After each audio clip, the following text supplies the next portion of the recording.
Xo'sh, men aynan shu stakandan suv ichdi deb kim ayta oladi? VPN ham shunday ishlaydi. Siz Rossiyadan Meksika orqali ulanasiz va na ruslar, na meksikaliklar hech narsadan shubhalanmaydilar. Internet balkanizatsiya nima ekanini bilasizmi? Bu bizning sevimli global internetimiz bir qancha joylarga bo'linganda sodir bo'ladi.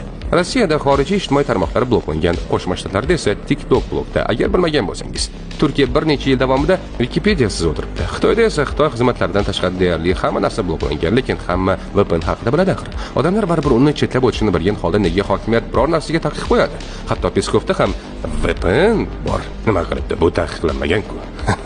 Chunki ular bir narsani bilishadi. Odamlar dangasa. Ro'yxatdan o'tish, yuklab olish, hatto tugmachani bosishga ham erinishadi. Vaqt o'tishi bilan ular YouTube'siz, Odnoklassniki va televizor bilan qolishga ham rozi bo'ladi. Shunday bo'lishi ko'zlangan ham masalada.